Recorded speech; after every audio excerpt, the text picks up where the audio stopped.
Você já sentiu a amarga semente da inveja brotar em seu coração? Uma sutil insatisfação que, se não for contida, pode crescer e consumir tudo ao redor? Hoje, vamos ao deserto. Não para ver a glória de Deus no Sinai, mas para testemunhar uma das mais sombrias rebeliões da história de Israel. Uma história sobre homens que tinham muito, mas cobiçaram o que não era seu. Uma ferida aberta no coração do povo escolhido. Esta é a história de Corá, um levita de linhagem nobre, primo de Moisés e Arão. Ele servia no tabernáculo perto da presença de Deus. Um privilégio imenso, mas para Corá não era suficiente. Seus olhos viam a autoridade de Moisés e o sacerdócio de Arão, e a semente da amargura começou a germinar. Ele se sentia desprezado, esquecido. Em seu coração, uma pergunta perigosa ecoava: por que eles e não eu? O descontentamento de Corá encontrou eco em outros corações. Datã e Abirão, da tribo de Ruben, descendentes do primogênito de Jacó, também se sentiam injustiçados. Eles acreditavam que a liderança lhes pertencia por direito de nascença. Juntos, esses homens teceram uma teia de murmuração e conspiração, envenenando a mente do povo. Eles não estavam sozinhos. Conseguiram atrair 250 líderes de Israel. Homens de renome, membros do conselho, respeitados por todos. A rebelião ganhava corpo, força e uma aparência de legitimidade. A queixa deles parecia justa aos ouvidos desatentos. Toda a congregação é santa, eles proclamavam. Cada um deles é santo e o Senhor está no meio deles. Era uma meia-verdade perigosa, usada para justificar a ambição. Por que então vocês se colocam acima da Assembleia do Senhor? Acusaram Moisés e Arão. A afronta era direta, pública. Quando Moisés ouviu isso, seu rosto caiu. Não de medo, mas de profunda tristeza. Ele se prostrou diante de Deus. O peso daquela rebelião era esmagador. Ele sabia que aquilo não era um ataque contra ele, mas contra o próprio Deus que os havia instituído. Moisés se levantou e falou a Corá e a todos os seus seguidores. Sua voz era firme, mas carregada de uma última esperança de arrependimento. Amanhã pela manhã o Senhor mostrará quem lhe pertence, disse ele. Aquele que ele escolher fará chegar a si. O desafio estava lançado. Peguem seus incensários, continuou Moisés. Vocês, Corá e todos os seus seguidores, coloquem incenso e fogo neles amanhã perante o Senhor. A prova seria no altar. Deus mesmo julgaria quem era santo e quem era profano. Agora ouçam, levitas, clamou Moisés. Não lhes basta que o Deus de Israel os tenha separado do resto da comunidade para trazê-los para perto de si. Ele expôs a raiz do pecado, a ingratidão.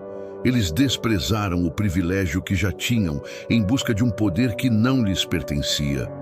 É contra o Senhor que você e todos os seus seguidores se ajuntaram, declarou Moisés. Quem é Arão para que se queixem contra ele? Moisés então mandou chamar Datã e Abirão. A resposta deles foi de puro desprezo e desafio. Não iremos, disseram eles. Não basta que você nos tenha tirado de uma terra onde manam leite e mel para nos matar no deserto, e ainda quer se fazer de príncipe sobre nós. Eles distorceram a história, chamando o Egito da escravidão de terra prometida. A cegueira espiritual deles era total. A insolência deles feriu Moisés profundamente. Ele orou a Deus: não aceites a oferta deles. Não tomei deles nenhum só jumento, nem fiz mal a nenhum deles. A manhã seguinte chegou, carregada de tensão. Corá reuniu seus 250 seguidores à entrada da tenda do encontro, cada um com seu incensário na mão. Uma multidão se formou para assistir ao confronto. De repente, a glória do Senhor apareceu a toda a comunidade. Uma luz intensa e santa. A voz de Deus trovejou a Moisés e Arão. separem-se dessa comunidade, para que eu possa destruí-la imediatamente. Mas Moisés e Arão se prostraram com o rosto em terra. Ó Deus, Deus dos espíritos de toda a humanidade, ficarás tu irado com toda a comunidade quando um só homem pecou? A intercessão dos líderes revelou seus corações. Eles não desejavam a destruição, mas a justiça e a salvação do povo. O Senhor ouviu a súplica. Ele instruiu Moisés a ordenar ao povo: afastem-se das tendas de Corá, Datã e Abirão. O aviso era claro. A separação entre o santo e o profano precisava ser visível. Moisés se levantou e foi até as tendas dos rebeldes, seguido pelos anciãos de Israel. A multidão obedeceu ao aviso de Moisés. Um espaço vazio se formou ao redor das tendas dos homens condenados. Um silêncio mortal pairou sobre o acampamento. Datã e Abirão saíram e ficaram à entrada de suas tendas, com suas mulheres, filhos e crianças pequenas. Uma imagem de desafio e orgulho até o último momento. Então Moisés anunciou o sinal: nisto vocês saberão que o Senhor me enviou para fazer todas estas coisas e que não é por minha própria iniciativa. Se estes homens tiverem morte natural, então o Senhor não me enviou. Mas se o Senhor fizer algo totalmente novo e a terra abrir a sua boca e os engolir, com tudo o que é deles, e eles descerem vivos ao Sheol, então vocês saberão que estes homens desprezaram o Senhor. As palavras de Moisés mal haviam cessado quando o chão sob eles começou a tremer violentamente. O solo se fendeu.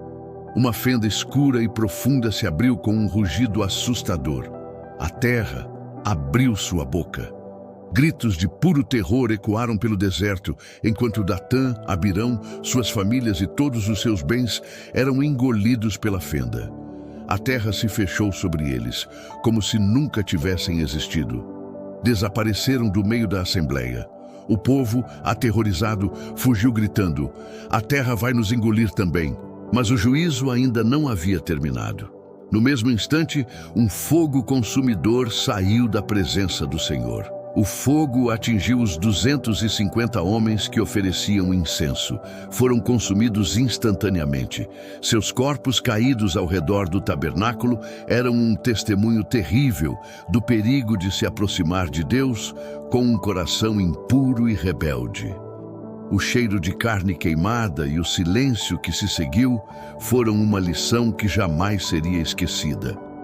O Senhor ordenou a Eleazar, filho de Arão, que recolhesse os incensários de bronze do meio do fogo. Eram santos, pois foram apresentados perante o Senhor.